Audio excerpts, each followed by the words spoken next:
త్యాగం. త్యాగం అంటే ఏమిటి? ఎవరు, ఏ మహనీయులు జీవితాలు సర్వం త్యాగం చేశారు, తమ తమ జీవితాలను దేశం కోసం త్యాగం చేశారు. మహనీయుల జీవితాలు సర్వం త్యాగమయం. దేశం కోసం, ప్రజల కోసం సర్వం కోల్పోయి నిస్వార్థంగా బ్రతికారు. తమకు లేకపోయినా పర్వాలేదు, పరుల బాగు కోసం జీవించారు, తరించారు. త్యాగం అంటే ఏమిటో చరిత్రలే చెబుతాయి. గత చరిత్ర వైభవాలు, తార్కాణాలు. త్యాగానికి చిరునామా మన భారతదేశం. మహనీయులకు చిరునామా మన భారతదేశం. దేశం కోసం సర్వం కోల్పోయి, తనువులు, ప్రాణాలు, ఆస్తులు కోల్పోయి సంపాదించాము స్వాతంత్ర్యాన్ని. నిలుపుకుందాం ఆ త్యాగాల వెలుగులను, ఆ మహనీయుల ఆత్మార్పణల రేపటి వెలుగులను. దేశం కోసం, ప్రజల కోసం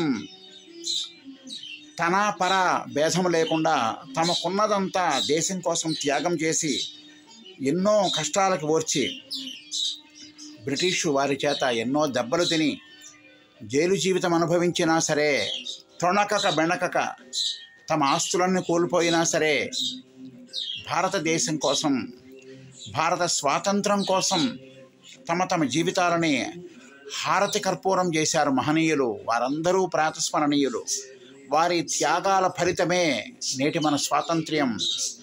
కానీ ఇన్ని సంవత్సరాలు గడిచినా కూడా మనకి స్వాతంత్రం వచ్చి కొంతమంది స్వార్థపరుల చేతిలో పడి విలవిలలాడిపోతోంది దేశం.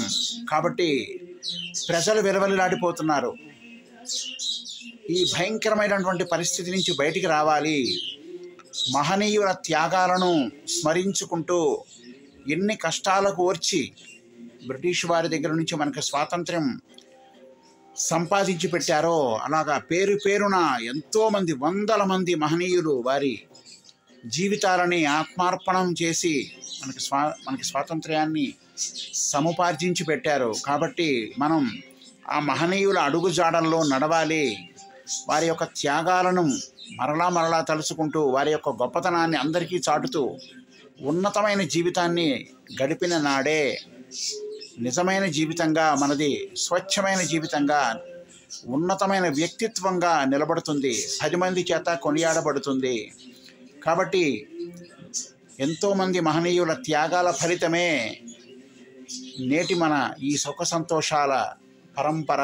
కాబట్టి వారి త్యాగాలని, వారి కష్టాన్ని ప్రతి ఒక్కరూ తెలుసుకుంటూ, ప్రతి ఒక్కరూ పునః తలుసుకుంటూ వారి యొక్క గొప్పతనాన్ని గురించి అందరికీ చాటుదాం, ఉన్నతంగా జీవిద్దాం.